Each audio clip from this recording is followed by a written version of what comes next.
magic of the Cybernet Space Cube, the computer-enhanced podcast of the future. Transformers Slag Podcast. What's up, everyone? How we all doing this Saturday night?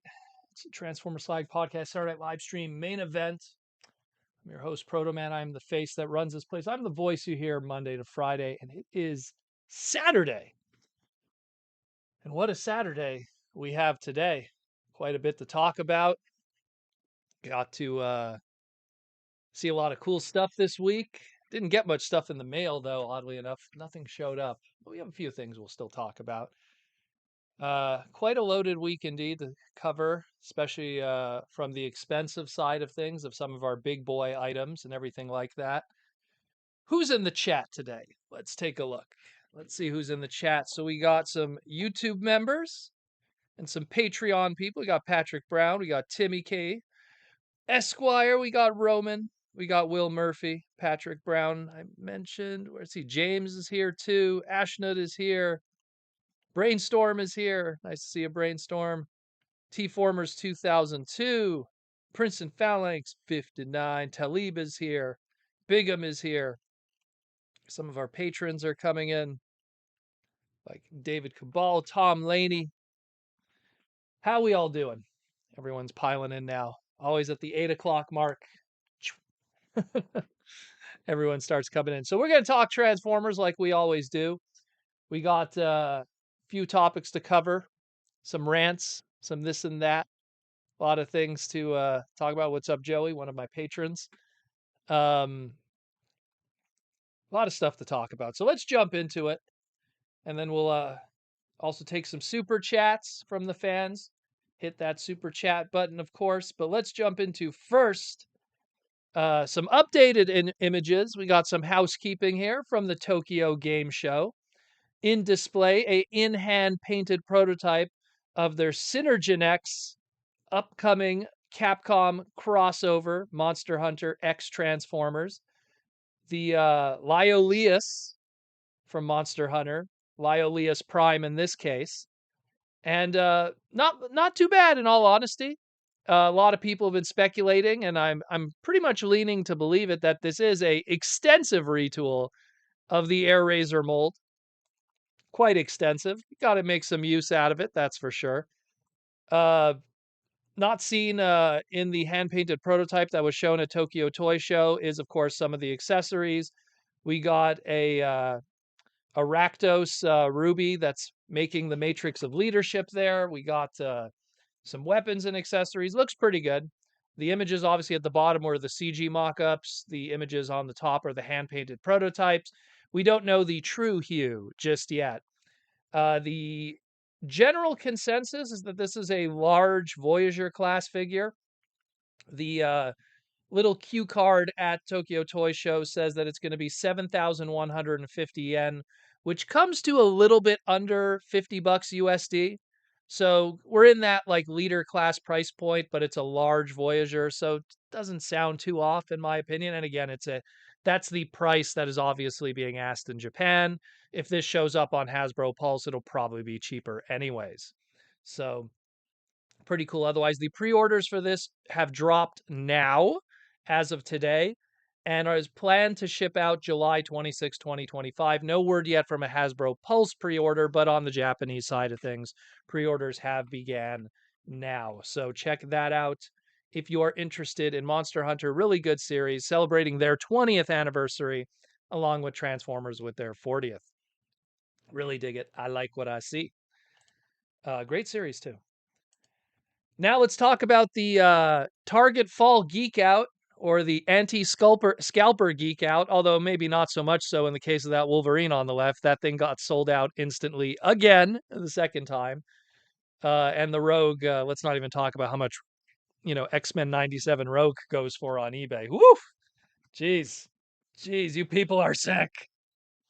Oh my God. Anyways, but we did get some reissues that are still live right now to pick up, and you could be saving quite a bit than the 4X to 5X that they're going for on eBay.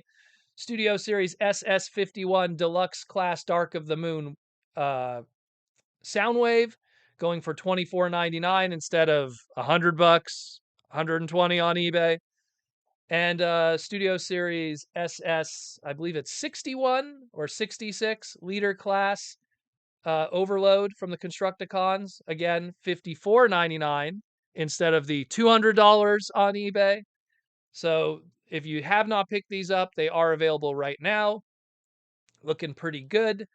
The DevCon, we don't have a date yet when that pre-order will drop, but when it does, we'll try our best to keep you updated on the socials, because obviously time will be of the essence, and a lot of people really want to get that DevCon too, because he had a very small window when he was available. So a lot of good stuff here. Really dig it. Again, I appreciate that Hasbro is recognizing the secondary market and filling that void and putting stuff out there. You know, fans should come first when it comes to stuff like this.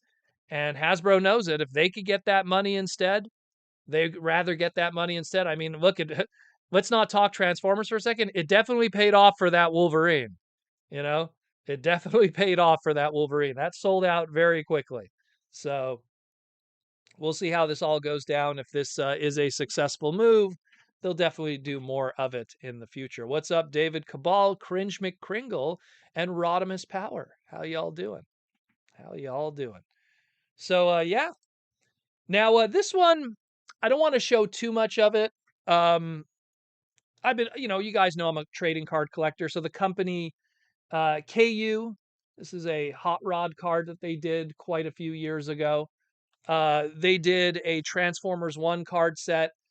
About 90% of that card set is spoilers. The only one I'll show here pretty much is the original 13, which they swap out the 13th Prime for Nova Prime. I have my theories on that one, which is pretty much how I've always felt about the 13th Prime ever since that idea was dropped in the Covenant of Primus book all those years ago. My personal theory, and I think Aaron Archer also shares that theory, is whoever's the Matrix of Leadership holder at that time is the 13th Prime. It's not just a mystical figure, it's just whoever carries it.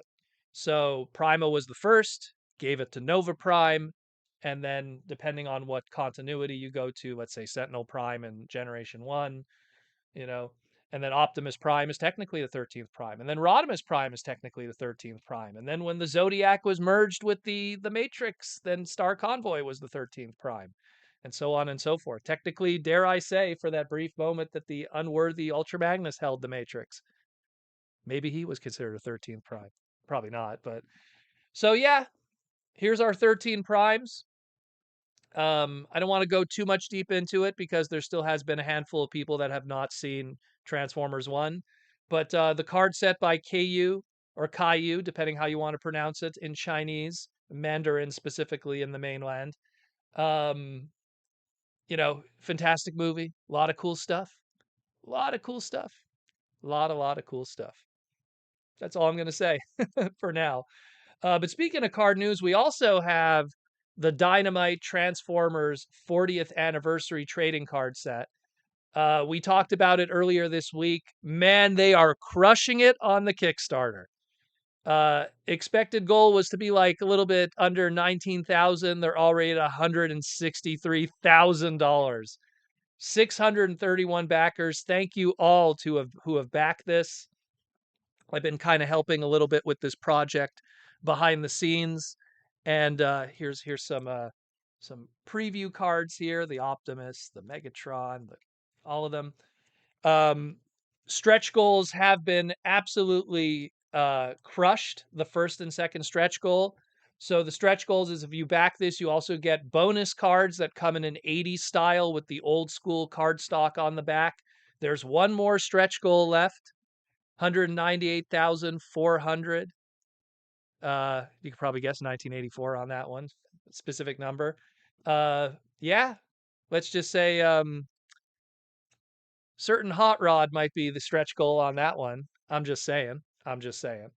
But we'll see. So again, there's different price points for everybody. I know some people have been saying, "Wow, it's really expensive." Those are for like the really high end price points if you want to get all kinds of crazy bonuses and stuff. But if you want to get just one hobby booster box and crack some packs, it's 100 something bucks, which is pretty standard nowadays. So check it out. It's pretty crazy. Yeah, and see, like, I mean, the amount of money that they gathered in such a short period of time. I think primarily because a lot of people, I know my buddy Jules, I mean, he's probably in the chat today. If not, if he's listening, and he's a local Montrealer. I think he spent like 240 bucks. He got like a booster box and he got an uncut sheet of cards and he got the oversized card and he got like, I think he got like two of the binders or whatever. There's a whole bunch of cool stuff that is available through the Kickstarter. Again, this is going to have a retail version also. So if you don't participate in the Kickstarter, the traditional collector series booster box will be available in your local card stores. This is more for people who are hardcore and want to get the little extra, the binder for it, nice D-ring binder, extra exclusives, uncut sheets, oversized cards, signature cards, sketch cards. It's the bonus stuff. This is for like if you want to get a little something something that's exclusive to the Kickstarter. Otherwise, these will be available. Check them out. Really cool. Thank you, Diamond and Dynamite specifically, Dynamite Entertainment, for contacting me to help get the word out. They knew that I liked cards. I don't know who told them that I liked cards. Clearly, someone told them, and they're like, "Hey, you want to promote our cards?" I'm like, "Yes, I do. Yes, I do." But check it out, yo. Check it out. David Cabal, congrats on the cards program. Hey, David, nice to see you. This kind of reminds me of the G.I. Joe omnibus they did on Kickstarter. Hopefully they do a Transformers omnibus. Oh man, I would love that. I would love anything of a omnibus nature of Transformers. Anything that has a lot of love in it. Next up also, let's talk about it. Our listings here. So we'll start with the first one. And man, yeah. Lot to unpack here.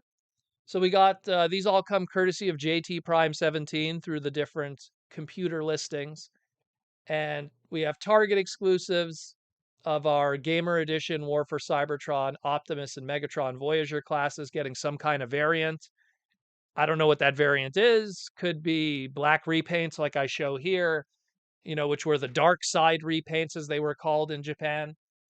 Could be battle damage versions, could be anything, could be, battle damage versions with different weapons. It's a variant and has different weapon packs.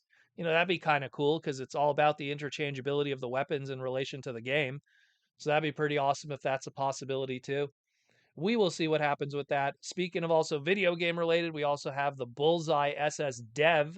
So that's probably Devastation, maybe more Gamer Edition stuff. Sideswipe and Wheeljack, two deluxes. Maybe it's the, Battle Across Time Sideswipe from Kingdom. Maybe it's the Earth, Rise Deluxe Class Wheeljack that we've seen repainted a bunch of times already. Done in a more shiny, video game colors from the Devastation game. If you played that back in the day, very good game. We'll see what happens with that. We will see. David Cabal, is Dynamite going to do G.I. Joe cards? That I do not know. That I do not know. Dynamite has done a whole bunch of different card sets related to the 80s. The one that they did recently was the Garbage Pail Kids ones. And they offered the same kind of system where it's like, hey, do you want uncut cards? Do you want this? They did, what was it called? Moglins was the other one that they did. They did a whole bunch of Boglins, excuse me. Boglins, So a lot of cool stuff that they did. What else do we got here? We got Walmart. We got the this one here again. I'm 50-50 on what this is. It could be retro reissues done in extremely G1 cartoon accurate colors. It could be the actual product like the Studio Series Brawn done in toy accurate kind of sculpting and everything as Walmart exclusives.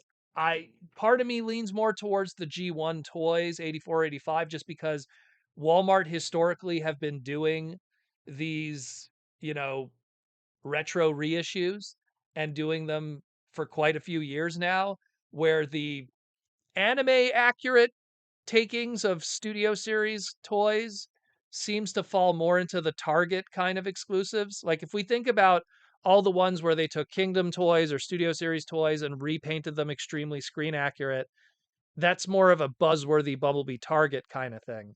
So I imagine we're probably falling more into that. And considering we have that new Power collection that we don't have much information about from Target right now, it might fall more into that category if it was Target. So I'm thinking more retro reissues. That's what I'm thinking. Take that Brawn, give it the coloring that it was more on the cartoon instead of those like more forest greens that the toy had. I don't know what you do with Sea Spray really, because he was kind of already there most of it. I mean, maybe they'll just give it more of a matte painting or something. Who knows? But we'll see. We will see. That's the more obscure one, in my opinion. That I don't really have a call on that one. And then the last one, the fan channel one, the Generation Selects G2 Dinobots. Here they wrote here, not sure if core class or leader. I'm going to take a shot in the dark and say this is core. No one's doing a box set of 5 liters. That's that's way too expensive. They could sell us G2 Dinobots over the next 5 years. You know what I mean? Where this, you look, they already did a box set with Dino King.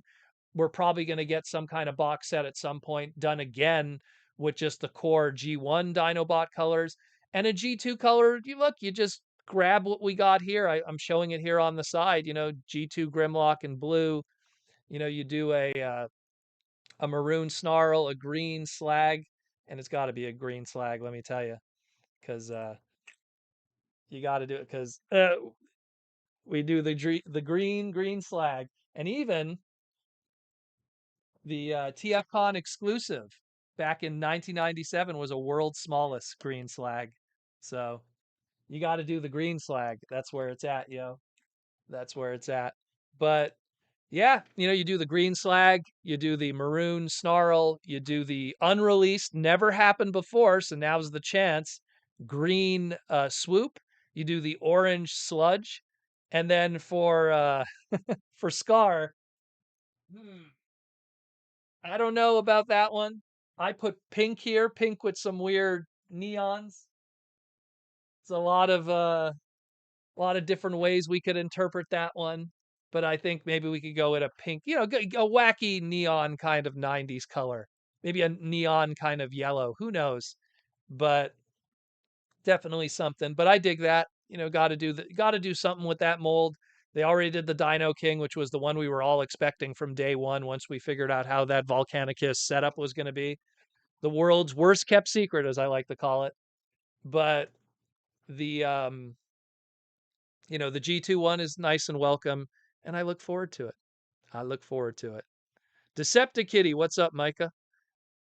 Let's see what Micah said. I'm getting that red snarl with my grandmother. I remember getting that red snarl with my grandmother. Well, and that's the thing too, is that I find as someone who bought and sold this stuff hundreds of times, I find that it's much more common to find a maroon snarl or actually a gray G2 snarl even. I find which usually it has like a black face on it.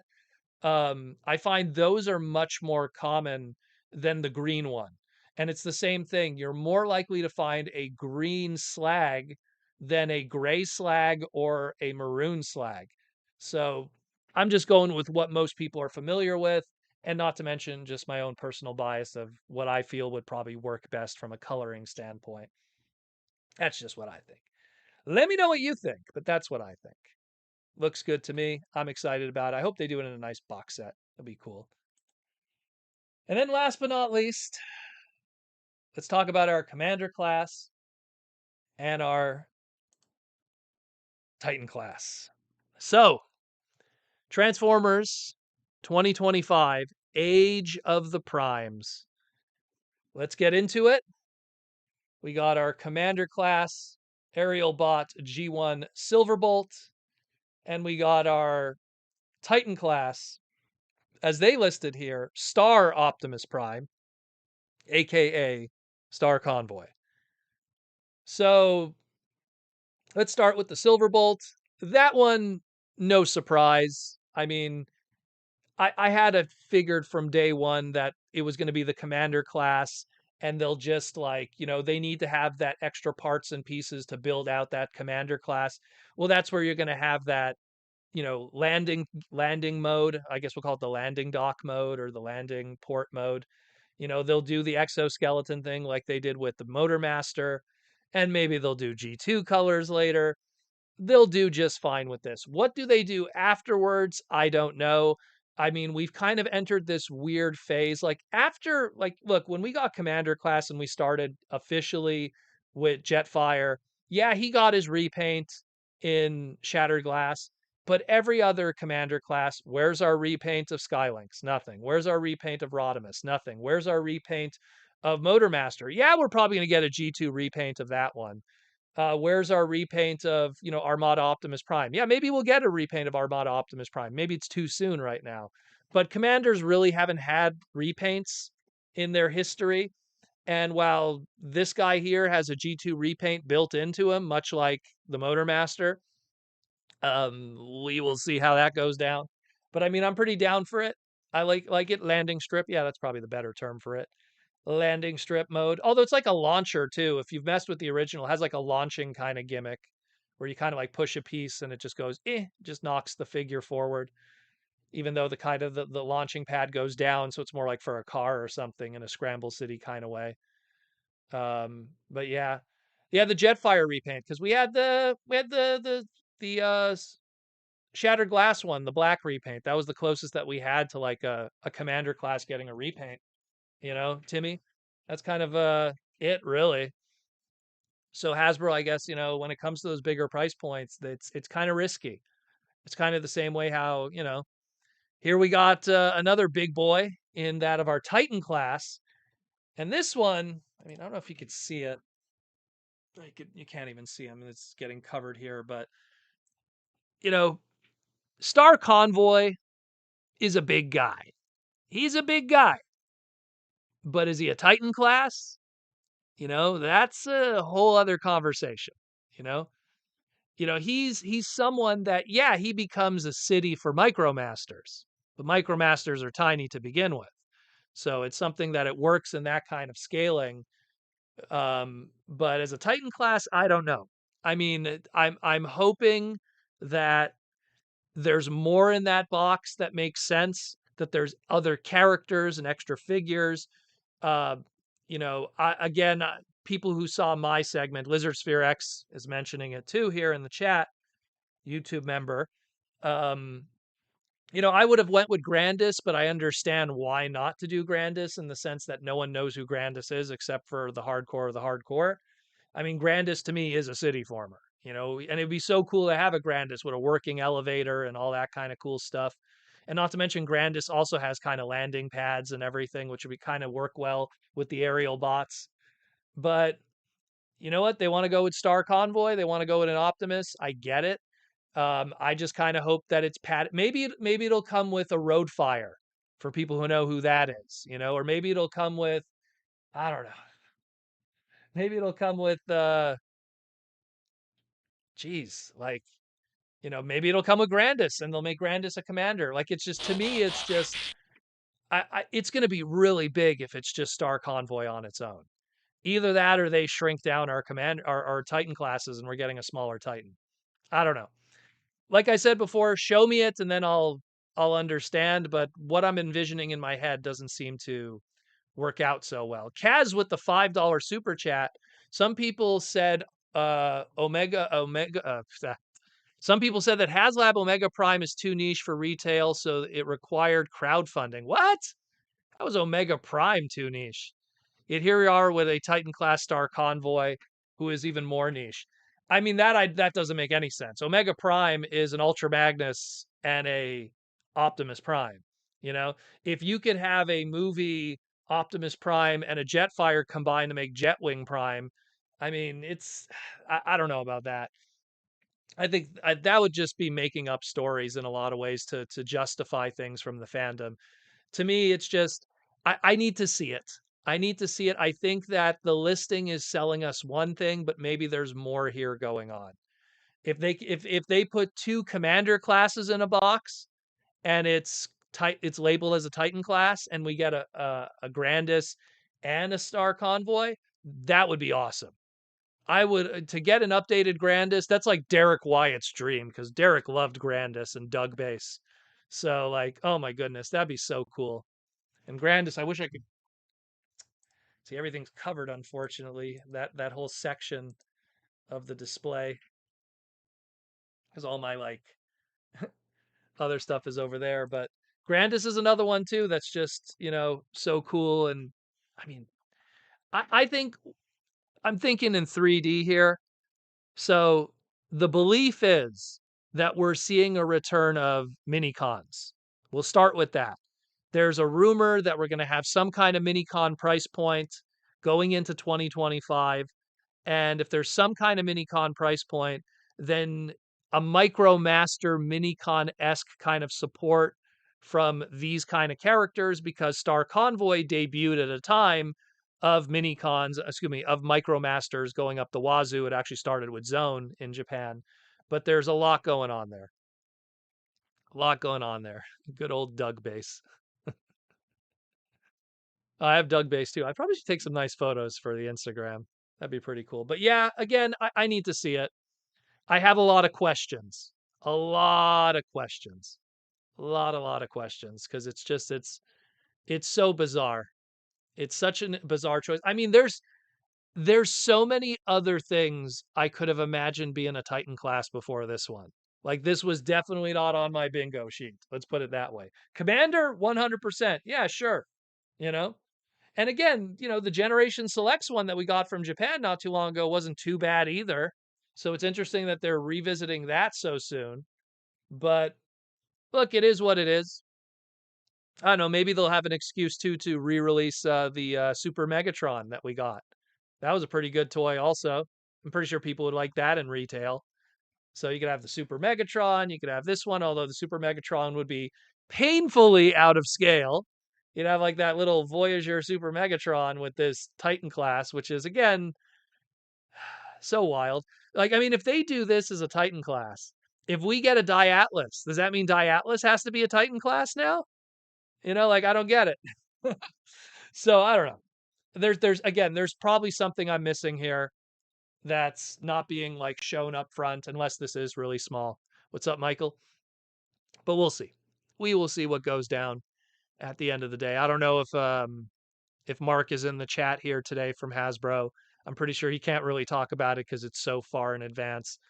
But we will see what happens. We will see. How you doing, Mark? If you're out there. But yeah, that's it more or less. Let me know what you think about it. I mean, it's quite bizarre.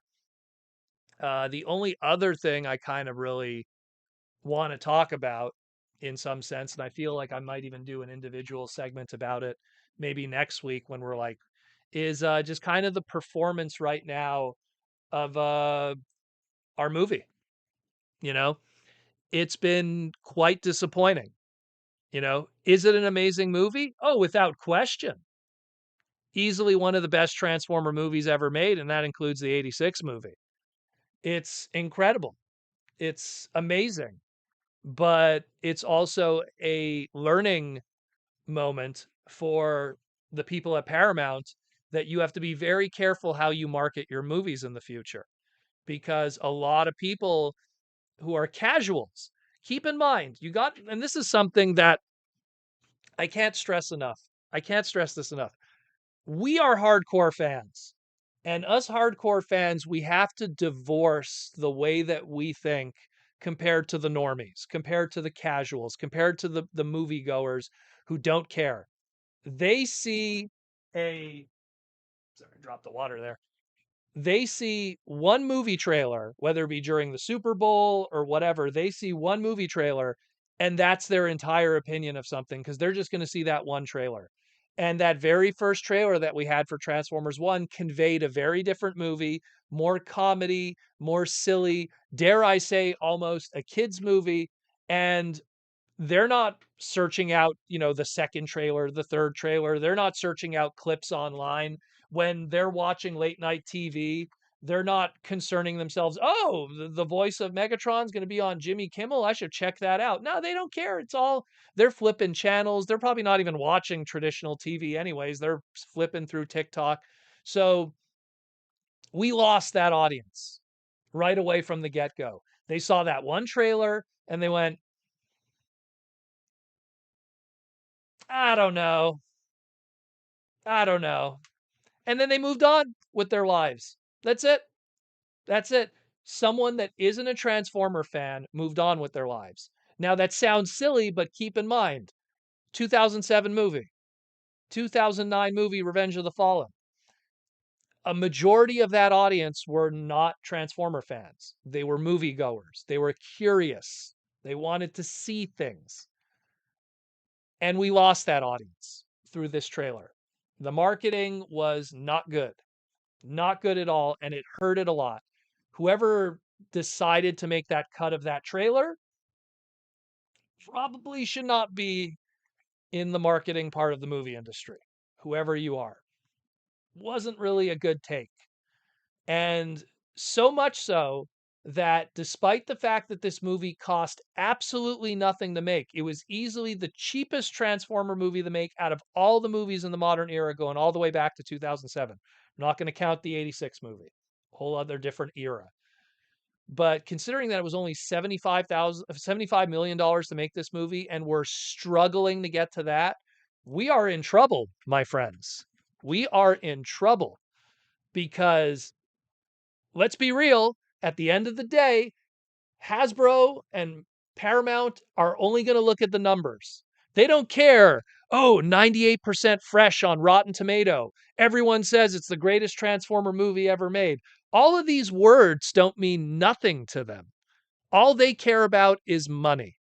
Oh, Revenge of the Fallen made $900 million and we didn't even have proper writers on it? Let's do more of that. That's how it works. They look at the numbers and they look at the money and they follow that. All they're going to see is, oh, we gave them a dark, ambitious, animated Transformer movie and it bombed. Let's not do that again. Damn. You know? Damn. I had a joke with my buddy just a few days ago, and I said, the better the Transformer movie, the worse it does in theaters. 86 movie, Bumblebee movie, and this one. The better the movie is, the worse it does in theaters. If anything, it says even more just how the mainstream audience doesn't know what is good and doesn't know what is bad. And that's always how it's been. The movie industry is not about quality movies, it's about hype. It's not about how good the movie is, it's how much you could trick them into the theater to begin with. There's a lot of movies that came out in the past 5 years that are terrible, and people have seen them and said they're terrible, but they make $900 million because they were tricked into the theater. The marketing on this movie didn't trick people into theaters. This goes back to what I always say about Snake Eyes with G.I. Joe. It doesn't matter if Snake Eyes was a good or bad movie to begin with. Everyone tells me, oh, the Snake Eyes movie was bad. That's why it didn't do well. It doesn't matter if it was a bad movie. No one cared. That's why no one went to see G.I. Joe. That's why when no one went to see Snake Eyes. And we're in a situation now where we're in week 2 of this movie, and we have to pick up the slack. It sounds crazy, but we got to pick up the slack. We got to let everyone know on the socials, go see this movie. Go see it twice. You know, don't go see any, like, I get, oh, you want to see Wild Robot. Oh, you want to see this movie or that movie. Look, Wild Robot isn't your fandom. You'll be able to see Wild Robot later. Don't worry. The children and the normies are going to go see Wild Robot because they have that play school mentality for some reason that's going to work out. I have no idea why. But the thing is that this is important as a long-term investment because we're going to be buying toys 2 years from now. We're going to be enjoying fiction 2 years from now. And if we're not going to be getting good toys and good fiction because we don't support it, then maybe we don't deserve good stuff. And it's not our fault. We all showed up and we all loved it, except for the fans that literally, I mean, I'm going to say real talk right now. The amount of people that I know within the fandom that have bootlegged this movie and that are just posting it wholesale on social media, you guys are also part of the problem. You know, posting literally HD cam rips of the movie that you downloaded on social media, there's a large segmentation of the audience now that will not go see the movie because they could just watch it online. And that's not just one person, that's a lot of people. I mean, I guarantee I could probably even get those numbers. I could probably go to a certain Army Métis website and see how many people are seeding how many cam versions of a certain movie. And then I could figure out, oh, wow, 100,000 K downloads. Wow, that would have been at $10 a ticket, a bunch of millions of dollars that would have helped. Again, it sounds like I'm, simping for the multi-billion dollar Hollywood company, but I'm not. I'm actually disappointed in how they did this, you know? Very disappointed, Very, very disappointed. Mark Morales with the $2 super chat. TF1 also suffers from scattered release dates. Well, that was something that I was always worried about from the get go. I was like, what date are they like, because they were selling me on September 22nd, September 22nd, September 22nd. And then, I went to the Paramount screening and that was super early. So that date doesn't count. But then when I went to the Fan Fest one by Paramount, what was that, the 14th? And then they changed it to the 20th. And then I'm just going like, wait, what date is it then? It was all over the place. What's up, Larry? It's crazy. It's crazy. Like there should have been like a Transformer Tuesday, or a Transformer Day, you know? There should be like, this day is Transformer Day. Look, 40th anniversary of Transformers in September. You could have done it on a weekend and called it the 40th anniversary Transformer Day. We're going to launch on a Saturday night, put all that hype around it, show how dark the movie is. How did someone sit through this movie front to back and then put together a trailer on the lighter side of it? I almost feel like this person hates their job. They watched the first 15 minutes of the movie and made a trailer based on those first 15 minutes. Like that's what I feel that happened. It's kind of crazy. And that person needs to be fired. Like literally. I don't care if I'm getting someone losing a job here. The amount of millions of dollars that this movie has been cost because of someone's laziness and lack of self-awareness of how to promote your multi-billion dollar movie. And we're talking, when I say billions, I mean licensors, toy companies, t-shirts, everything, trading cards, the whole 9 yards. That is some ignorant stuff, my friend. That is some ignorant stuff. And, in a world today where people are complaining about AI and everything taking their jobs away, and a human put this trailer together, come on. I think AI would have done a better job because it would have figured out, hey, about 80% of this movie is pretty dark, you know? And AI would have leaned on that 80% over the 20% of humor.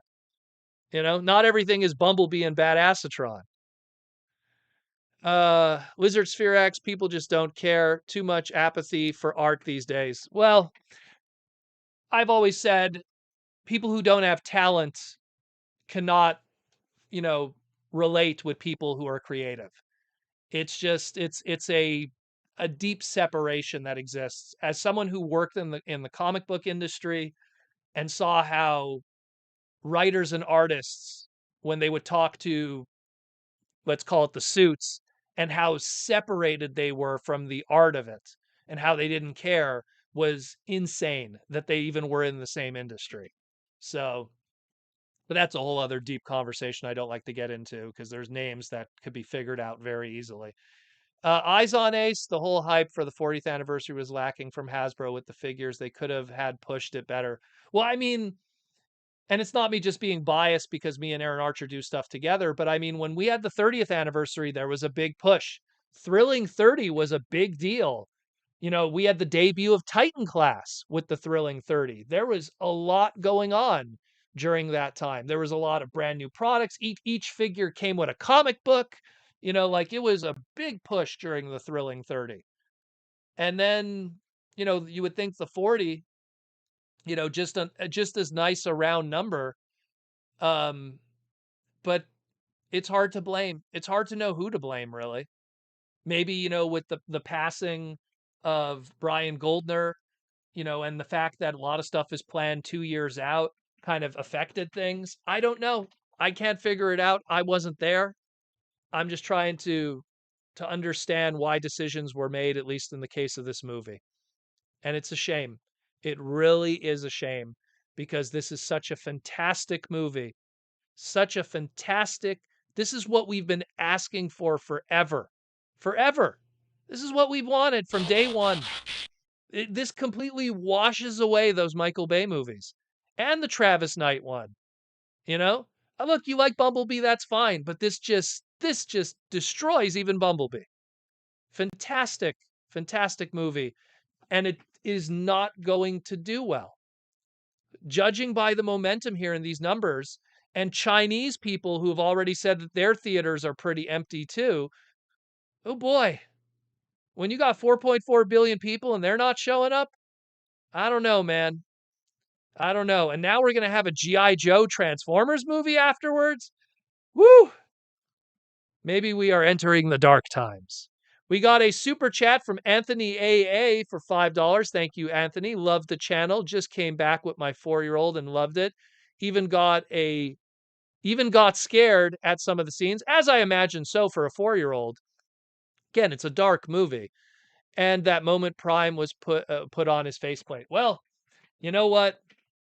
There was a lot of misty eye moments, let's put it that way, in the movie. I think Christopher Hemsworth did a fantastic job. I think that all the other voice actors did a fantastic job. Scarlett Johansson doesn't get enough credit. I think she did a great job too.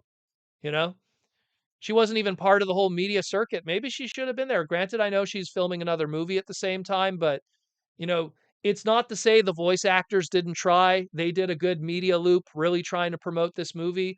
But again, they were lost by that first trailer. And right away, when Chris Hemsworth was doing a wired, video talking about the movie or whatever, people would have went, "Oh, it's just Thor talking about that weird robot movie I saw the trailer of." Click, they move away. So it's like, ugh, damn. Um, where are we at here? Don't want to miss anything. David Cabal, hopefully Captain America will do good. It's happening everywhere. Seems like the hype is with Sonic and Mario. Well, video games, again, they almost don't even need hype because they have all their other stuff that does, the stuff for them. Transformers, you can't say the toys or cartoons or do the hype for them because let's be real, the toys are bought by us and the cartoons aren't doing well. All the Transformer media that we had in the past 2 years underperformed. BotBots was, yeah.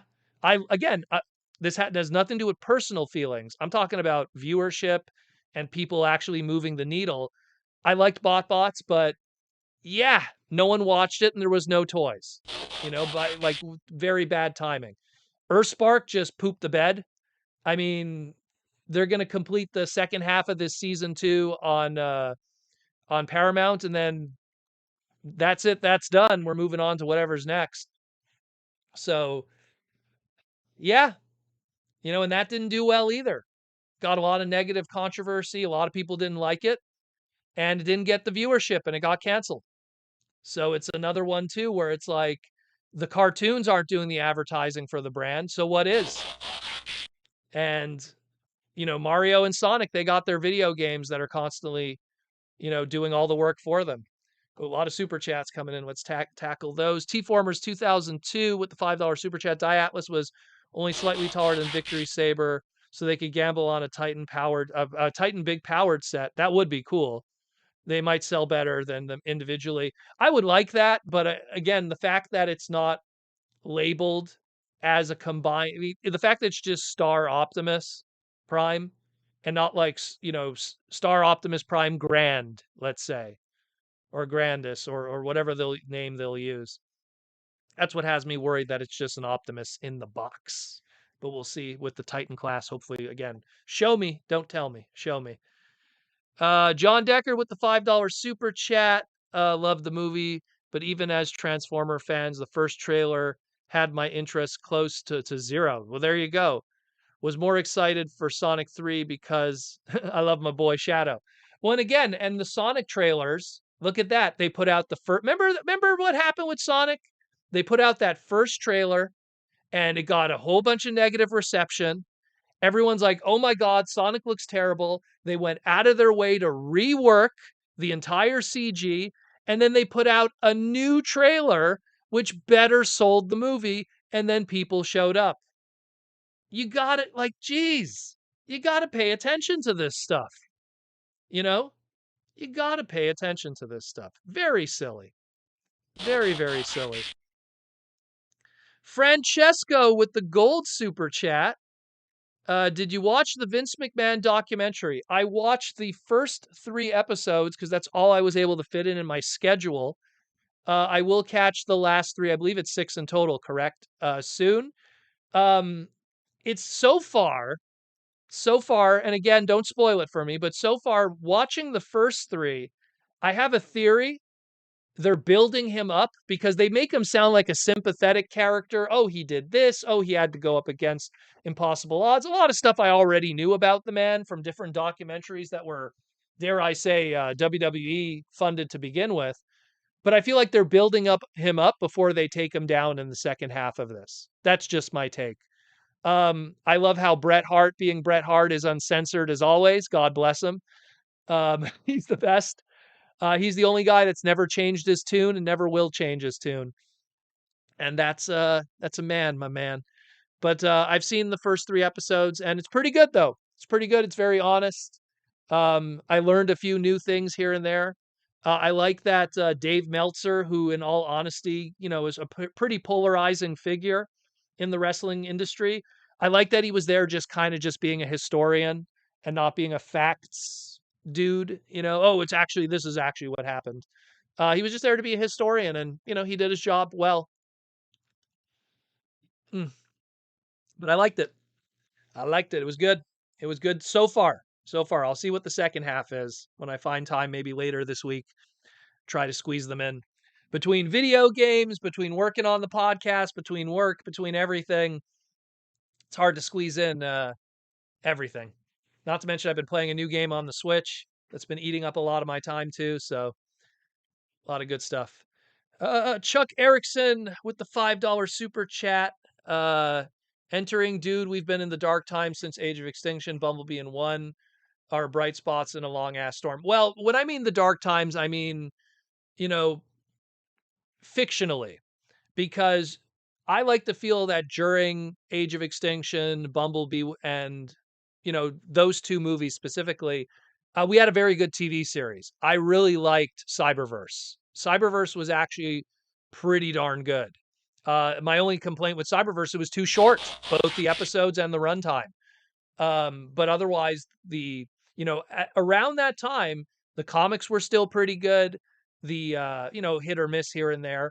The cartoon was good, and the movies were eh.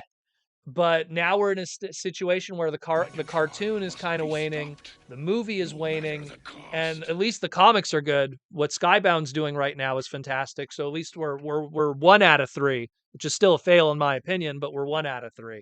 Where before, at least we were 2 out of 3. Bumblebee movie was good, so it was 2. I'll give it a 2.5 out of 3 back then. You know, but yeah, it's we might be entering some dark time. David Cabal with the YouTube member question: if Studio Series 86 ends, what figures do we absolutely need?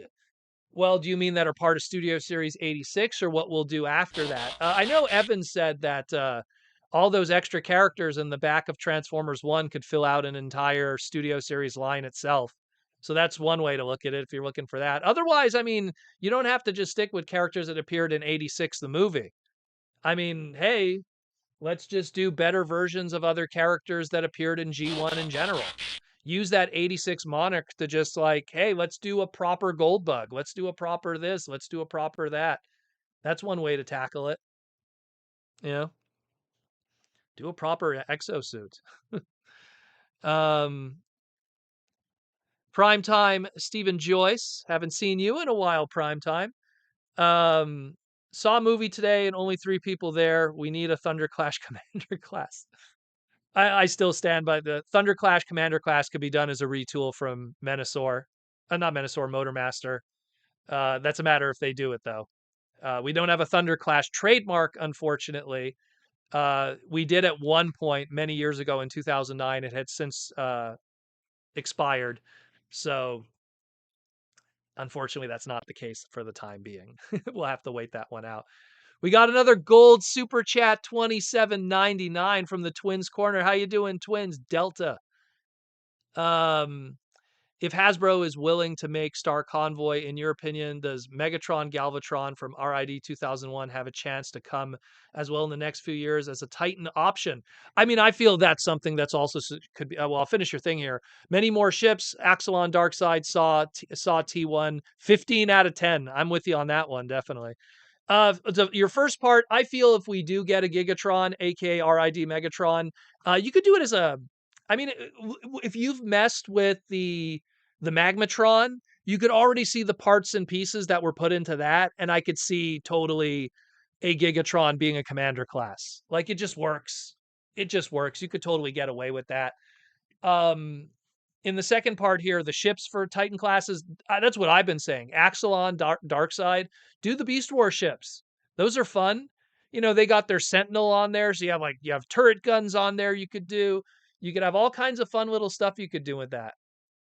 Have little, the I think that us as fans, we're more familiar with the Axelon and its inner workings than we are even the Arc. And that would be something that'd be so fun to bring to life.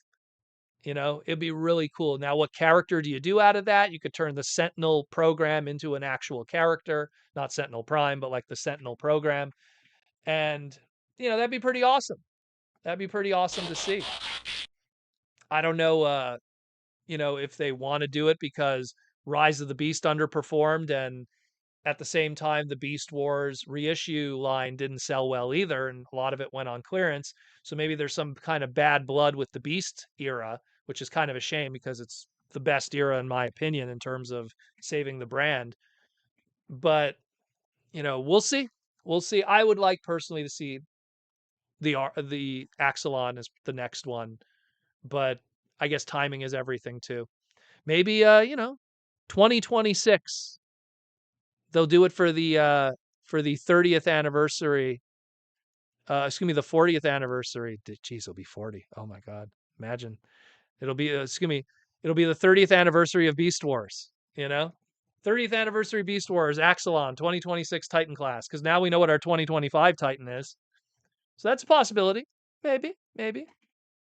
I'm willing it into existence. We'll see what happens. Where are we at? Miss any of the questions here? We got another one from Twins Corner. Absolutely love Transformers 1. Was incredible from beginning to end. Told everyone we know to see it. Hope they see it. Hope to see a third time soon. Well, I'm going on my fourth time now. So, although technically my fourth time, although it'll be my second time paying for it. So maybe I'm a little bit guilty.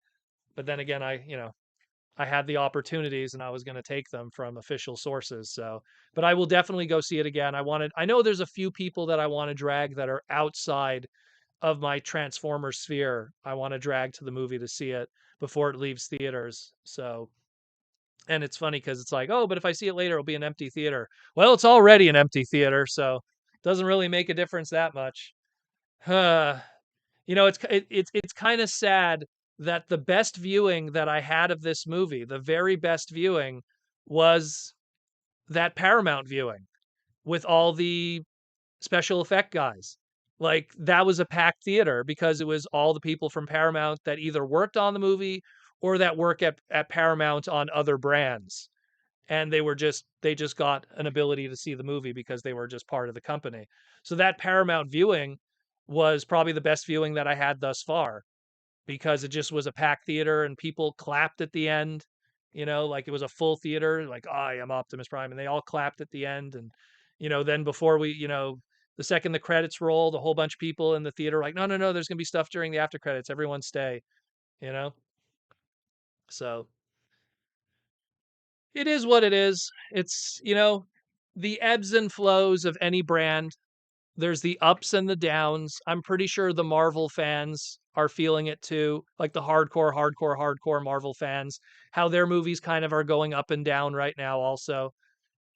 Look, the way I see it is right now the toys need to still sell well to keep the brand afloat because the cartoon isn't getting the eyeballs, the movie isn't getting the eyeballs, and the comic at least is doing well.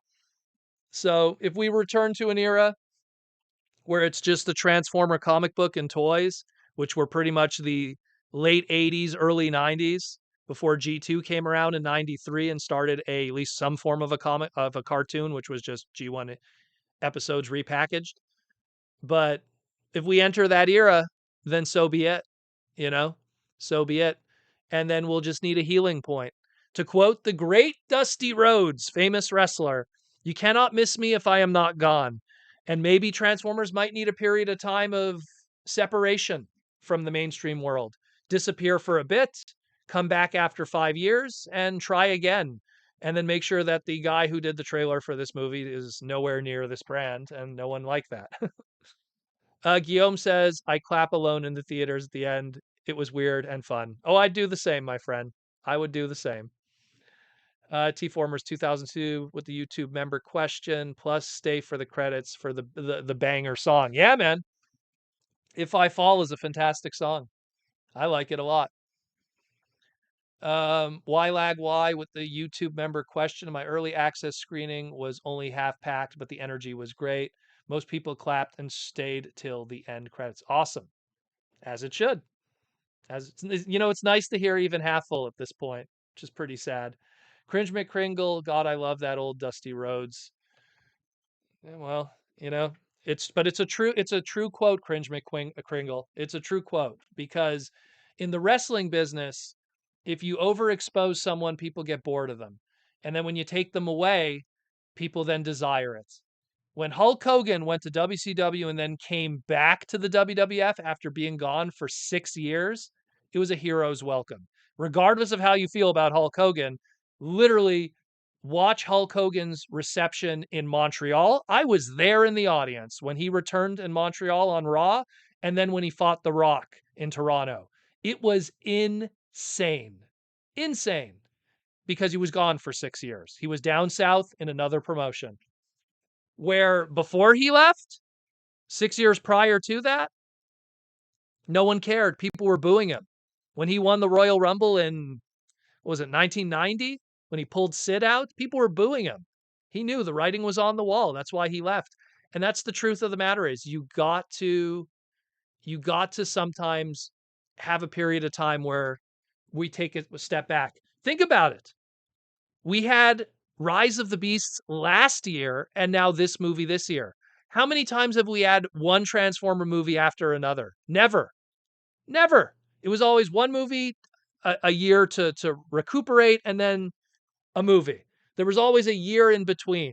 But we had two movies back to back, and Rise of the Beast broke even and wasn't well received. So we had bad feels from that from the casual audience. We had a situation where the marketing for this one wasn't great, despite the fact that it was, marketed as something completely different, an origin movie and animation. But again, it was what was my big fear from day one, which is, people ask me, do you think this movie's going to be good? And I said, well, I hope it's going to be good. I hope it's successful. But my biggest fear also came to pass, which is the mainstream audience doesn't like cartoons. You look at the numbers that the live action Spider-Man movies make, you look at the numbers that the cartoon Spider-Verse movies make. And there's a big discrepancy there, despite the fact that they're the same brand, because people don't like cartoons. And that's a stigma that exists in the West, not so much so in the rest of the world, but it's still unfortunately something that exists here and permeates, unfortunately, culturally around the rest of the world. Japan's biggest export was anime. America's biggest export is hating on geeky stuff and making you feel bad about it, unfortunately. Sending Big Bang Theory around the world saying this is how we view our geeks wasn't a positive thing. And they made a lot of money from it, which was pretty disgusting. Prince of Phalanx 59, I went and saw TF1 twice. I was the only one in the theater watching it. Ooh. I could have brought a hooker in there. Well, then you would have at least had 2 tickets then sold. You know, would have been good. A movie and a hand job. Oh well, that would have worked out well. Sarah with the super chat. All the critics in Mexico are expressing that the problem with the movie is the trailer because of their focus on children. Yeah, again, Sarah, that was the big issue.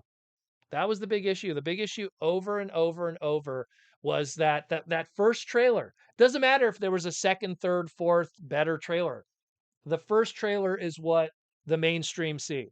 That's the first thing that drops, creates the interest. They put it in a search engine and they watch it on YouTube, and then they go, eh. And then they if the second trailer 2 shows up, they don't watch trailer 2 because they saw trailer 1. Ah, it was stupid. Why am I going to waste 5 seconds of my time? You know? Um, but yeah. Yeah, the jacket I'm wearing is a G1 Megatron jacket with the little squigglies from his chest. And on the back there, you got the art. This is an older purchase that I got many years ago from Hot Topic. It was very nice, very cool. I like it. And then we got the Symbiote Studios one. I probably should give Symbiote a plug. Been busy here today. Symbiote Studios, plush pins and t-shirts. There's the Grimlock one I'm wearing today. Grimlock Wanna Munch Metal. A lot of cool stuff. Symbiote Studio has a lot of new stuff planned in the near future, so we're going to definitely talk more about it. But definitely check out symbiotestudios.com and all their beautiful Transformer plush and their t-shirts and everything. You got to wear your Symbiote Studio shirts to the shows. I know I did. Some of them anyhow. To the Paramount screening, I wore a Symbiote shirt. To the FanFest one, I wore an Optimus shirt. And to the one that I did with my friends who were like, they're more Gundam fans than Transformer fans. What did I wear to that one? I think I wore a Hot Rod shirt to that one too. I don't remember. I wore a different Hot Rod shirt. I think I wore the Slothimus Prime Hot Rod shirt from her Teespring website. Good stuff though. Check out symbiotestudios.com for more information. Surprisingly that moment, I have to move the mouse here. Surprisingly that this move isn't going to be a darker take. Movie isn't going to be a darker. Well, it was a darker take, but the problem is that no one knew that. We didn't know that. Imagine, think about us who were watching trailers. You know, we were staying on top of this, and we didn't know that it was going to be like that. How do you expect the audiences that are not hardcore fans to know that?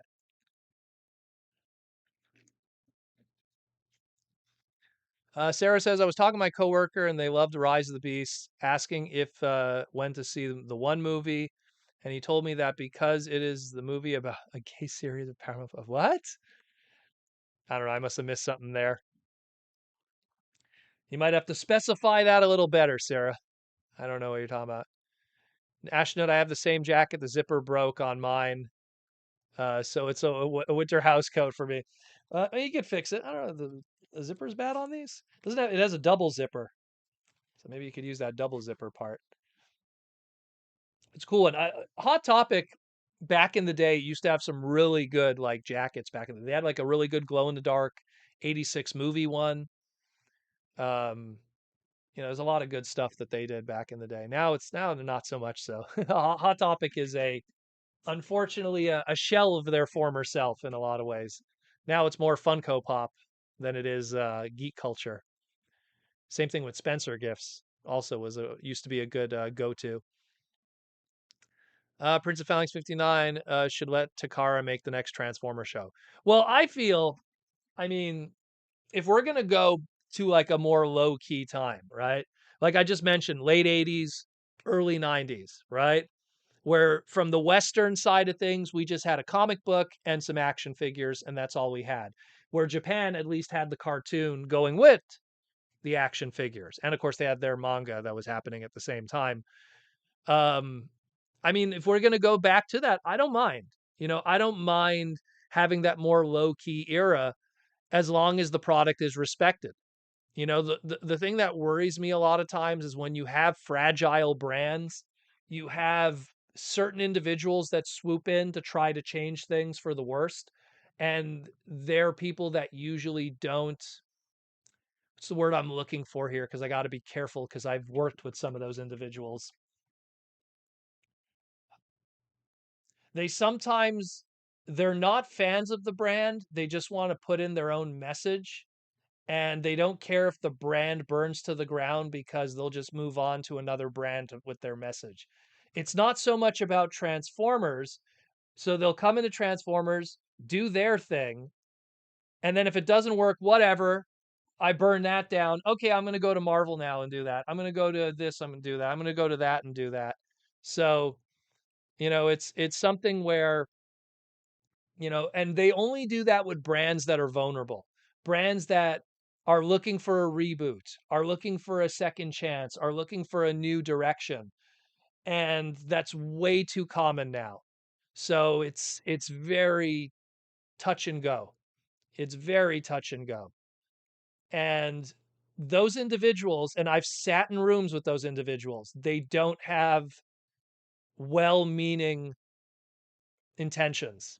There is a clear goal that has nothing to do with the brand and everything to do with how they are as people, which are very unhappy people here. I'll say that. A lot of hate, a lot of hate in them. I don't know why.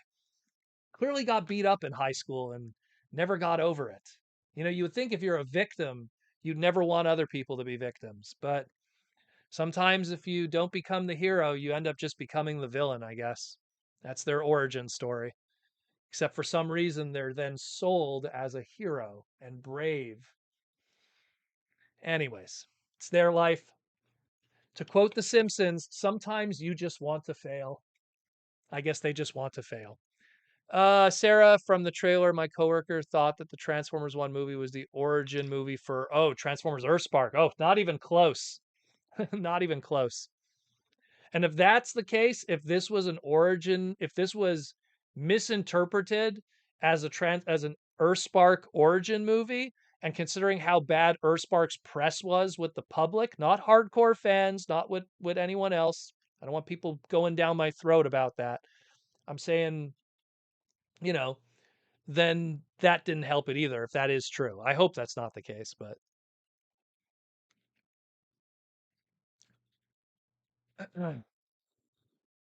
they're called narcissists.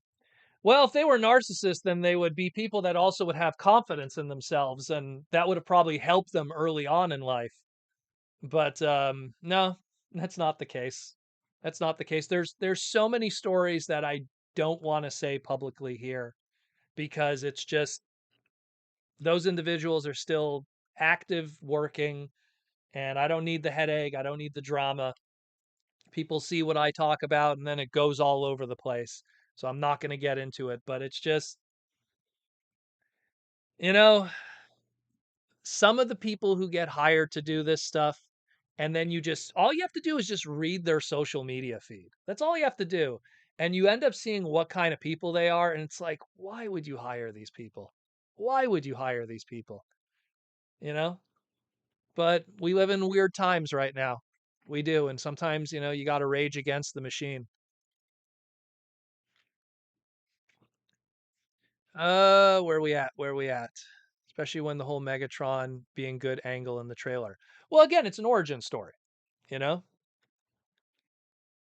Mm. You sent a super chat? Mark, I'm sorry.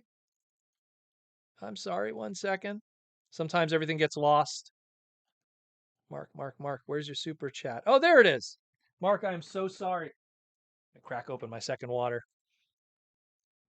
Titan Star Convoy was an odd listing. Mark says Titan Convoy was an odd listing. Seems like Hasbro is trying to tackle an Optimus Prime toy for every size possible at this. Well, you know what? I mean, we used to joke about that. Like during the 2007 movie, you had a Bumblebee at every price point.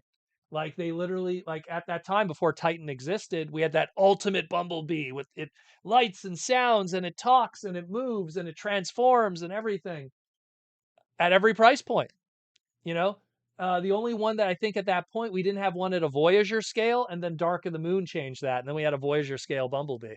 Unless you don't want to count Human Alliance as a Voyager scale, which I don't. It's kind of its own thing. It's almost like an alternator, and I do this because alternators are over there. I wish people could see everything. Sorry about Mark for missing the super chat. I'm so sorry about that. So many questions got shot at me at once. Thank you for the super chat though. Let me get back to where we're at. We got Horned Owl. Are you playing Zelda Echoes of Wisdom? No, not yet. I've been eyeing it, but I'm trying to catch up on some other games that I've been wanting to play. I've had Moonlighter downloaded forever. It's this like small little indie RPG that I've been wanting to play for a while. It's a little roguelike RPG. And finally started playing it, and then I like dropped like 20 hours into it in like the first 24 hours. So I was like, okay, I gotta control myself. I kind of got lost in that game. So a Zelda game, it's the same story. I'm gonna end up like dunking a bunch of time. I'll definitely play it though at some point. I was late to the game with Link Between Worlds.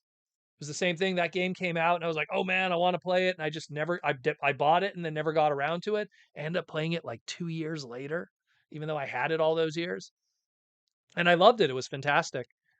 So it's gonna probably be kind of the same thing, unfortunately.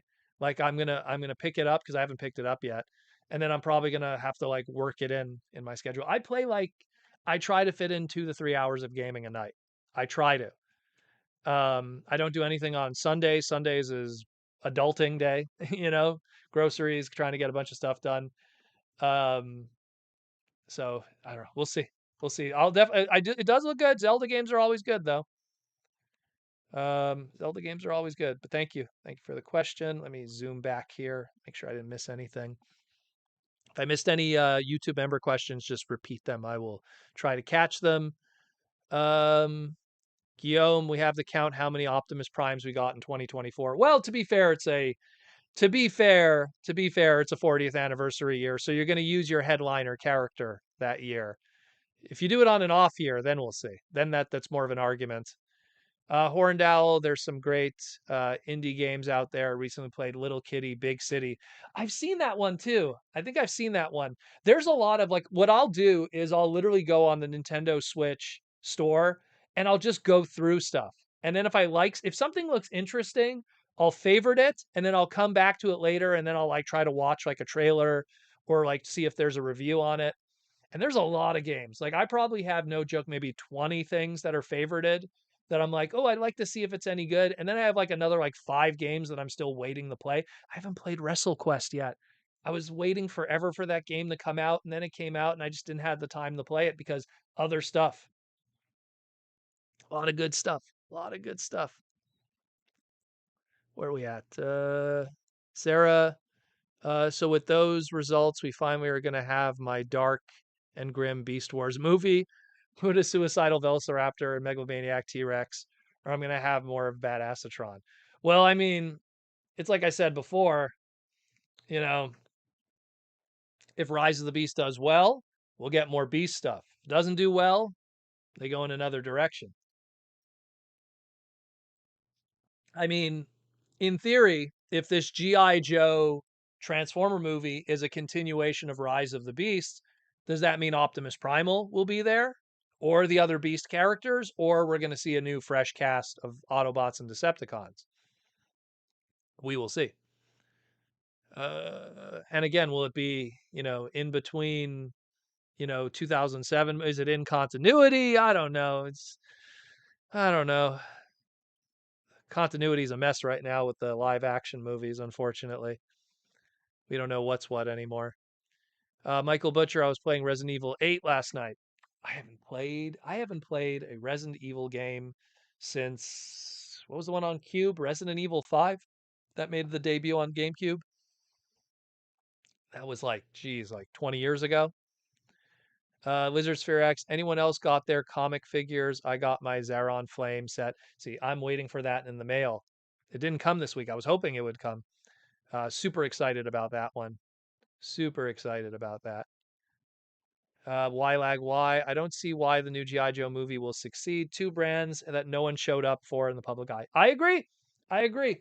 When I did my segment talking about it, I said no one's showing up for G.I. Joe. And this was me not knowing at the time how Transformers 1 was going to perform. But now we have, Transformers 1 not performing well. So you got two brands that no one cares about from a certain perspective.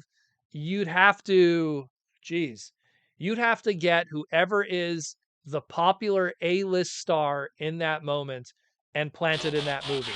And I know we've heard Chris Hemsworth is going to be in the movie, but I'm saying like whoever is in that moment a year from now, the hot actor, he's got to be in that movie. He's got to be in that movie. Mr. Kite with the $2 super chat going right now for my showing in 4DX in Sydney. Well, Mr. Kite, thank you for adding to that. And considering it's a 4DX, that means you're going to be doing the big expensive ticket. So at least you're really contributing. If anything, you're doing the equivalency of 3 people getting a regular ticket at a matinee. So thank you for doing that. We got to, it's sad, we got to pick up the slack, man. We got to go to see the movie at least once more to make up for every person that didn't see it, which is crazy when you think about it. Guillaume, did you see the announcement of Lunar 1 and 2 remaster for the Switch? Yes, I did. But the funny thing with that is Lunar's had so many extra opportunities because you have the originals, and then PlayStation 1 did a reissue back then, like of the Silver Star version. And then they did a really good like version for the PSP, which obviously no one had except PSP owners like me. I bought a PSP because it had 2 Mega Man games on it that were exclusive, so I had to buy the PSP for that. And there was a great Lunar port on there. And now you have this one on the Switch. Lunar's a fantastic RPG. Great designs, great music. I hope they use the Japanese dub this time because the PlayStation one used a English dub. The PSP one used the Japanese dub, and the Japanese dub and the music was superior in every way. It was so well done. PSP version's great, Timmy. You got the good one. So I'm surprised that they're doing it again, but again, the Switch is chock filled with remasters and remakes and stuff like that. So do you have the PS1 special edition that came with the map? I don't have that one. That one was really cool. Why lag? Why bring back Megan Fox for the Joe movie? Problem solved. Oh, I don't know about that. I don't know about that. You look. Let's be real. Yeah, having a pretty lady in the movie will help. It'll bring a certain section of the audience for sure into the theaters. You got to have that. Let's be real. If you sell that there's going to be pretty chicks in the movie, then yeah, you're going to get a segmentation of the audience that goes to see movies that are going to want to see pretty girls. Let's be real. Megan Fox recently did, what was that movie called there? Something with a C, I think. Is it C or an S? And it's all about the selling point of how her body looks in this movie. It's like, oh my God, she's had 3 kids and she looks like this, and that's a selling point. Imagine that is a selling point. Here's Megan Fox in lingerie, and the sad thing is that movie's probably making more money than Transformers 1. So let's be real. Let's be real. I don't want to hear anyone. Oh, it's sexist. How dare you show beautiful women? I'm sorry you're ugly. Okay. I'm not a good looking guy either. All right. But I recognize that, people want to look at good looking things. They don't want to see my mug. They want to see good looking stuff. So, Timmy K. Poindexter. Man, Ninja, sorry to hear that. What happened with Ninjatron? Ninjatron, probably not seeing it again because I'm losing my job soon. Oh no, Ninjatron. Oh no. Move to Winnipeg and party with Goober. He could find you a job over there. Maybe that's too much Goober if you live over there. Wizards Fair X, pretty good.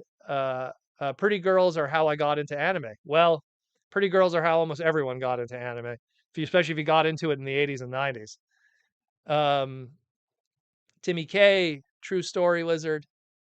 What a lizard? Oh, the same thing, of course.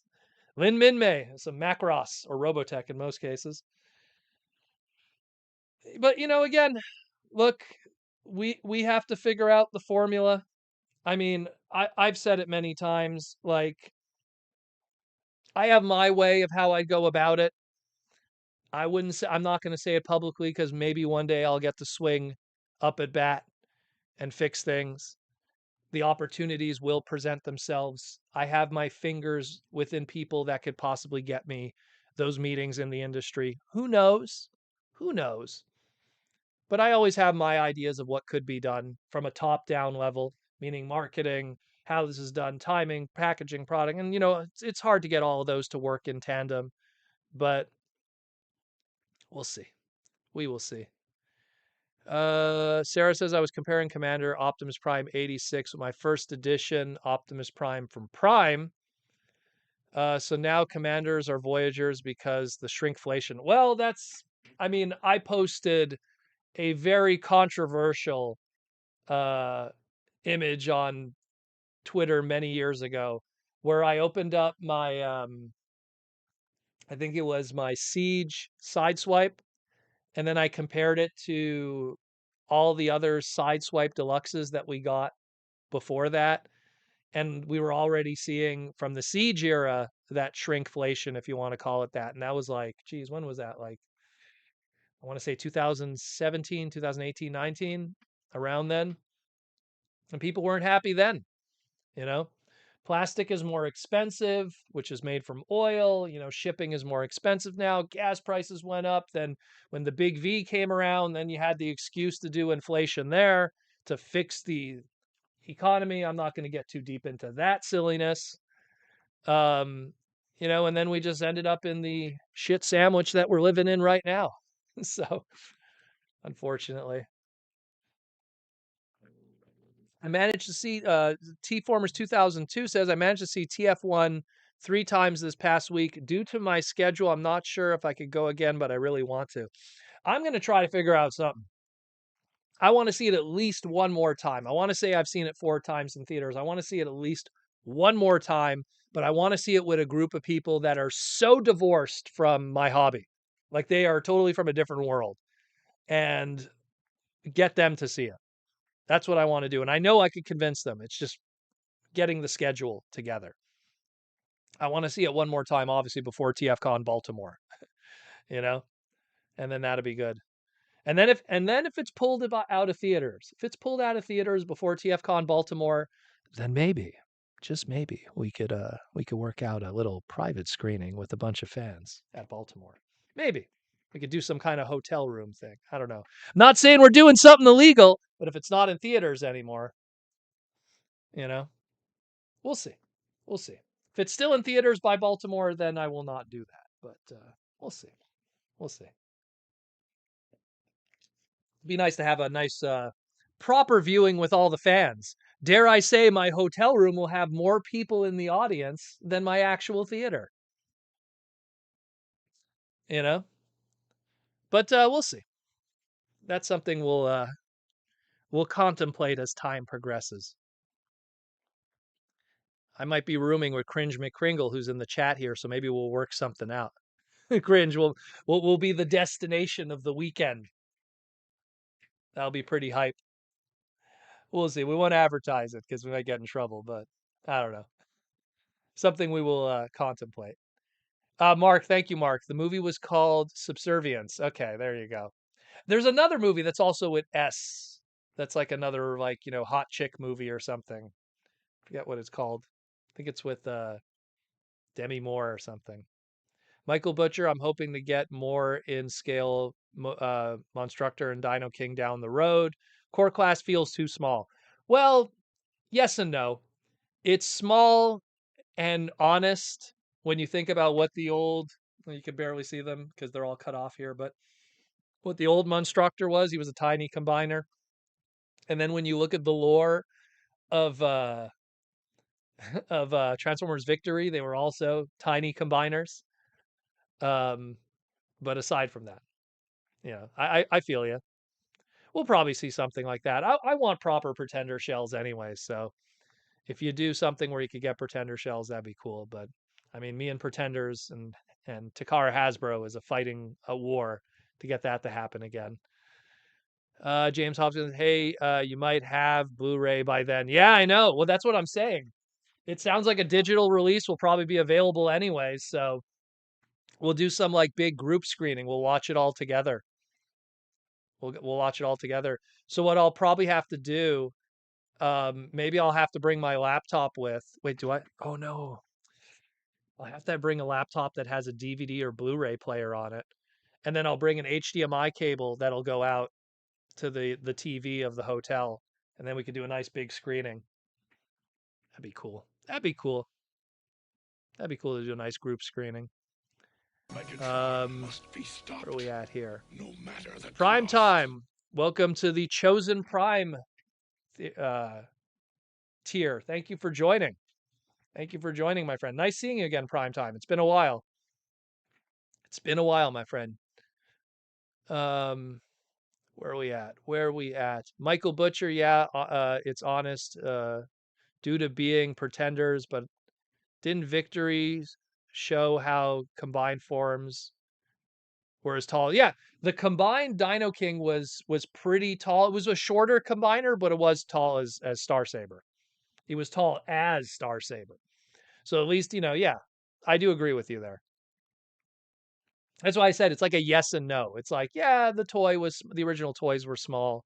So it's kind of like channeling that in a small sense. But then you are right in terms of fiction. Talib, speaking of pretenders, what are your thoughts on the fan hobby Metal Hawk? Yep, I just saw it earlier today. I retweeted it, and I am very excited about it because even right here in front of me, let me grab him. I always have him nearby. Oh, there it goes. Just messed up everything there. There we go. Damn. Messed up everything. I always have my Metal Hawk nearby, my mini one, because I love them so much. The only decent, non-exclusive, non-box set retail Metal Hawk in the West. That's it. We had the original toy, which is a mint and expensive in Japan. We had a PVC, which was only Japan. We had a BotCon exclusive. We had a box set, which was a Big Bad Toy Store exclusive and showed up in some areas in Toys R Us here in America, but more specifically Canada. And then this was the closest to a mass retail affordable version. And guess what? It sold terribly. So I bought a whole bunch of these on clearance. They were $1 each Canadian on clearance at Walmart. There were so many of them. I think I have most of them still. I have them carded. Cards are a little chewed up, but maybe I'll bring them to a TFCon one day if people want to buy them. Yeah. Just want to make sure I'm not missing any questions. I dropped everything here. Prime time, you don't have any questions, any comments you could ask now that you're part of the membership? You got 2 for $4, 4 for $2. There you go. They were on crazy clearance. Like all of these like whatever Prime Masters, the little pretender shells, they sold so poorly, but it was like Hasbro going, look, this is as far as we could go with pretenders. So let's do this and see if people receive it well. And well, what does that tell Hasbro? Don't do it. So they tried, and well, that was that. At the end of the day, at least they were able to trademark and register all the 13 primes. So it worked out in the end in that sense. So that at least helped. Sarah says, so it's 1 second. So it appears that the shrinkflation is because they use his name, Optimus Prime, in the 5 G1 characters because all the new Beast Wars special, My Legacy Red Dragon, is still in scale with the original Beast Wars. Sarah, I have no idea what you're talking about. But I'll run with it and give you this. Hofska, James says, I have 3 of those. Yeah, man. Like I built an army of these. Like I have the one in my display. I have one on my desk here as one of my fiddle bots, as I like to call them. I always have a few fiddle bots. Of course, these 2 are my fiddle bots also. My desk formers, whatever you want to call them. Love these guys. They're awesome. Have those 2 guys on there. And I just recently opened up this. This was a gift by Michael Koo. You guys might have saw it on one of the past live streams. I finally opened up this Tomica Thomas the Tank Engine. In this case, this is Gordon. This is the most insane quality I have ever messed with outside of the Bachmann Thomas the Tank Engine stuff. Like this is insane how good the quality is. I mean, there's Trackmaster and all those retail ones that you could buy right now. But my goodness, I want more. I want more. These are amazing. So I was messing with that. But yeah, and here for the thumbnail. Always got to do thumbnail. There we go. Um, let's see. Primetime asks, do you like the Target 4-pack with Tarn? Picked it up today for $40. Yeah, I do. I like that it gives people an opportunity to get Tarn in some shape or form because he was hard to get the first time around. Probably the best thing in that box set, in my opinion, but again, it's different for everybody. I mean, I really like the Tarantulas because I like toy accurate Tarantulas. I really like the Cliff Jumper. That's pretty cool too. So it's a nice little box set. I love those box sets because it's a mixture of everything. A little bit of Beast, a little bit of Prime, a little bit of comic. Every single one of those box sets. I mean, I don't have the other ones near me. Like I just have the packaging, but like they're so good. I mean, we got Auto Troopers in one of them, like and G-Axis Troopers and stuff. Like I love those box sets. Love those box sets. Love them, love them, love them. And for $40, that's a really good price too. Considering that's like $10 a unit. And any of those guys, if you bought them for $10 each, is a steal on their own. So good stuff. Why miss my old Thomas sets? Are they super pricey nowadays? Well, it depends which Thomas sets, my friend.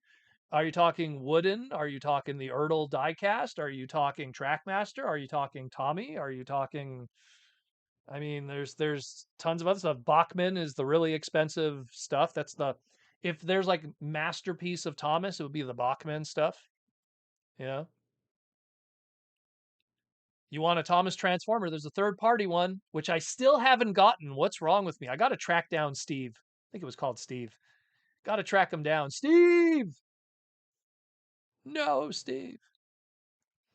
James Hobson. Honestly, Squeeze Play was the worst figure in that box. Yeah, that was the one that I understand why they put it in there to trying to do more of those Headmaster Juniors. I was leaning more towards like I really liked the Cliff Jumper. The Cliff Jumper was like, you know, that was an old toy review I did so many years ago on my old channel. That first edition Cliff Jumper. The Rock. Loved it. T-Formers 2002, they didn't have to include Browning, but they did, and he was super appreciated. As a bonus. As a bonus accessory, which is cool. Sarah, all the Legacy and Kingdom Beast Wars characters are in scale with the original Beast Wars figures, but all the G1 characters are smaller than the Classics 2.0 Legacy. Well, yeah, I mean, you can never hope to have scale with Beast Wars toys. You'd have to have all your Beast Wars characters would have to be core class with your regular deluxe Voyager and Leader stuff. That's the only way you could get away with it. But then the only core class we really got is Rat Trap, and if you had a core class Optimus Primal with that Rat Trap, then that would totally be out of scale with each other. So you'd have to have a Rat Trap that's like a Titan Master scale, like something like this, that barely transforms. David Cabal says you're a handsome man. I used to be a handsome man. Look at the old photos of me. But this is 41 for you. So I survive at 41. But it does, at this point, you have a woman, you have a life, you have everything. You gotta march for him. Squeeze Play has so many QC issues. He's floppy. That's the problem. But I think that that's also probably because that mold is on its way out. Eyes on the Ace was the last time they killed rock characters in media. I think that was what are we talking about here? Rock. The Rock's character in media. We're talking about Cliff Jumper. Yeah. RC has bad luck with partners. T-Formers 2000 Studio Trigger absolutely nailed it and respected the scale between G1 and Beast Wars. Yeah, well, again, Japan just knows their stuff. You know, now I look at it, it looks like a box of toothpaste. Japan just knows their stuff. They just know their stuff. Like, I can't stress it enough. I want Transformers to go to back to Japan for like 3 years. Let them. Here's the way I see it.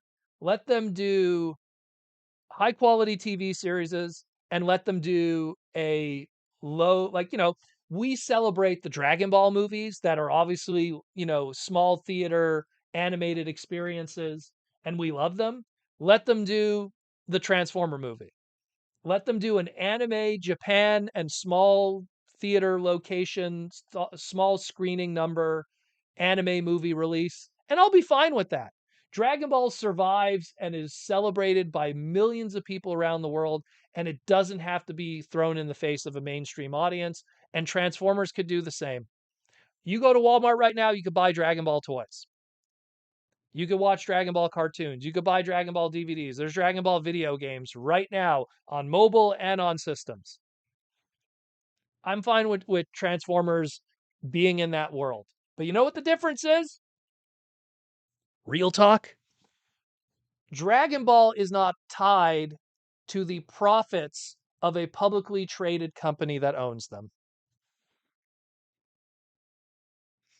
And I think that that's why we have to always have Transformers be big and mainstream, because it's key to the quarterly reports of stockholders who don't care anything about the brand. So that's what I think is unfortunately why I don't think it goes to Japan full force. Let Takara do all the toys. Let a Japanese Takara animation partner do the animation. Studio Trigger. Let's hope. You know, that's the unfortunate truth. But uh, I'm not going to open it. I have a Gridman figure that I was messing with that I opened up recently that I picked up like from a couple weeks ago. Finally messed with it. SSS Gridman. Uh, Michael Butcher, there's a rumor of a third Lego Transformer coming next year, thinking it was Megatron or Soundwave. Definitely going to be Soundwave, in my opinion. If it's Megatron, what is it going to be? It can't be a gun and it can't be a tank. What would it be? Soundwave makes sense. And it would be so much easier. I mean, think about the Soundwave transformation. Done. You know, it would work for Lego perfectly. Lego's already boxy, Soundwave's boxy. You can make one of the cassette bots an extra. Easy peasy. Why lag why? The box set was great, but I saw many copies in stores with paint mishaps. Took me a while to find a set with minimal cosmetic issues. My old job as quality control worker has definitely affected me. No, I'm with you. Even when we had the close bubble, like during the Cybertron era, I'd always look carefully at like how an Autobot logo was painted, on a sigil or something. I always would do that. Always, always. And then the missus here, every time she buys anything, she's always like looking for multiple versions to compare. And she got that from me because she'd see, like, I'd be looking at, like, at the time when we first started dating, like, we were looking at two like Cybertron figures, shows how long we were together. I was looking at like two Cybertron figures and going, oh, I don't know about the paint on the side of the face here. It was like a box set I think I was looking at or something. No, it wasn't a box set. It was a legend scale figure. Would love a Let Go Mini Ravage, says T Formers 2000. I imagine it'll be Laserbeak, but Ravage would be cool. It'd be Ravage and Laserbeak. Do those two, and then you could do like a Rumble Frenzy Buzzsaw update pack later on. Michael Butcher. Oh, that's right. They can't do a tank for Megatron. So yeah, either Soundwave or Blaster. Again, Soundwave. Soundwave is Legendary 7 top tier. Even the casual people know this, the sound tape guy. It's a given. And here's me, who, if you ask me between Blaster and Soundwave, who would I want? I would want Blaster. Blaster was my first Transformer. I have a soft spot for Blaster. But from the business side, dude, Soundwave 100%. You got to do Soundwave. How could you not? How could you not? And you know what? You look at Soundwave and you look how he transforms, and then you can make your own Blaster out of it. Find the similar bricks and then just do it. That's probably would be the best way to do it, Michael. You'll get a Blaster out of it one way or another. One way or another. How much time we got left? We got 10 minutes left. Oof. 10 minutes left already, and I got a text message. Ugh.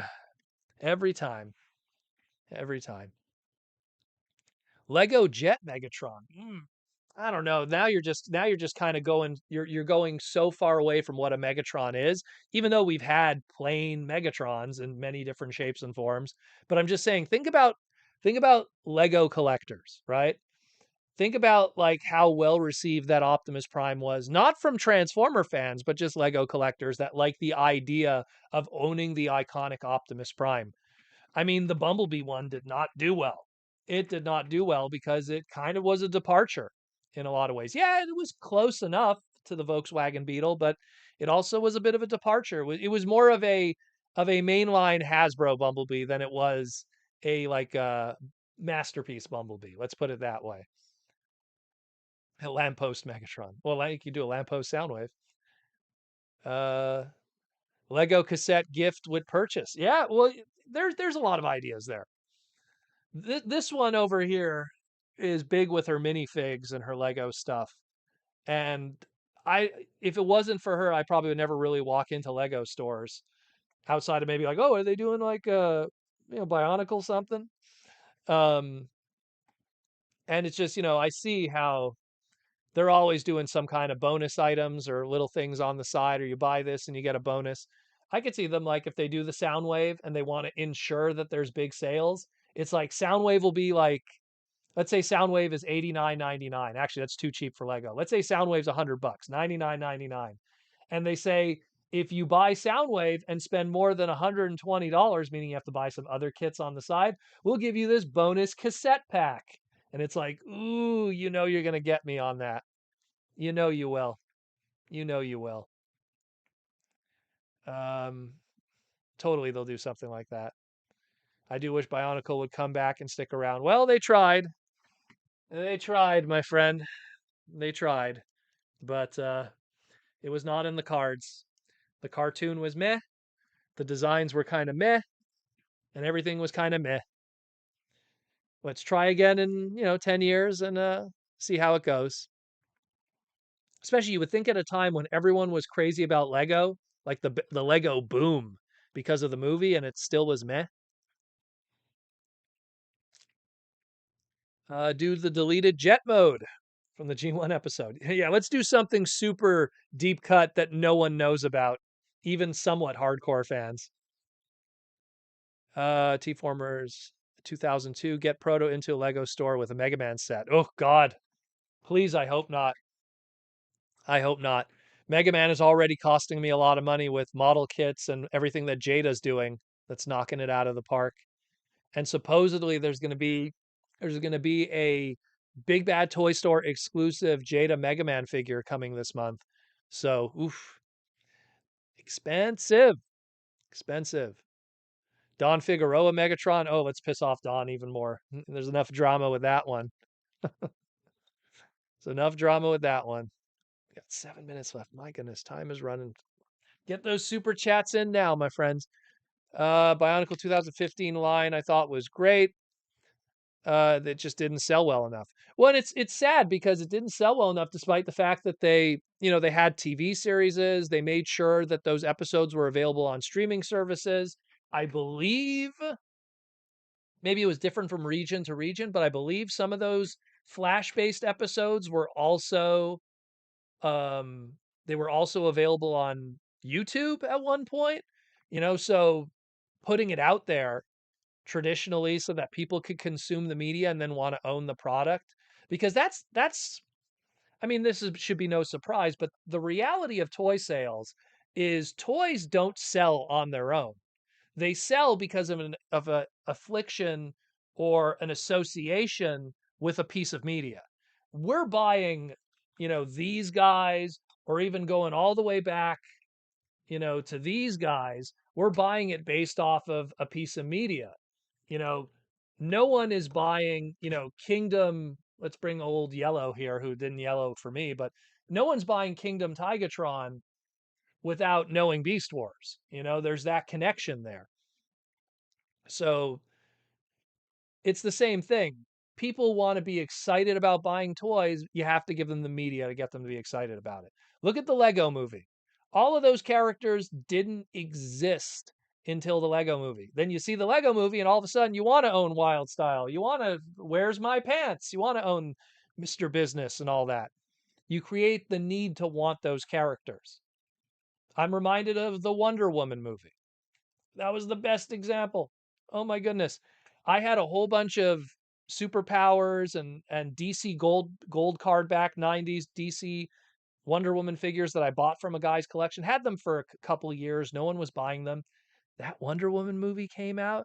All of a sudden, all gone from my table. People wanted Wonder Woman merchandise. All it takes is a piece of media to get people to want the plastic. That's all it takes. Prince and Filings 59, Proto, do you think Hasbro will make TF1 Part 2 movie? Well, look, here's what I'm hoping. This is what I'm hoping. Rise of the Beasts didn't do well. It broke even at best. It broke even. And on top of the fact there was a lot of advertising with Rise of the Beast, Super Bowl trailers, all that stuff. So that ate into it. Rise of the Beast broke even. Combined with the fact that anything with a green card back is on mad clearance, so toys didn't do well either. And we're getting, in theory, a Rise of the Beast sequel through this G.I. Joe Transformer movie. If this movie at least breaks even, God, I hate that this sentence is leaving my mouth. If Transformers 1 at least breaks even, we could hope for maybe a Goodwill sequel, meaning like a sequel that's done more direct to DVD or a Netflix exclusive. Actually, it would have to be a Paramount exclusive. A Paramount exclusive. The best case scenario we could hope for is a theater high budget movie sequel. The mid tier scenario is a made for streaming service sequel movie with maybe the voice actors not returning, not all of them anyhow, because they're not going to get their big Hollywood budget. But maybe that would be a mid tier hope. And then the worst case is nothing happens at all, and then we're back to live action movies, and oh my god, you know. And people are asking the dinner question. Unfortunately, I have no idea. I didn't even plan what I'm going to eat yet. Uh, maybe I'm gonna. I have like a broccoli chicken loaf thing that I might want to make. Haven't planned that out yet.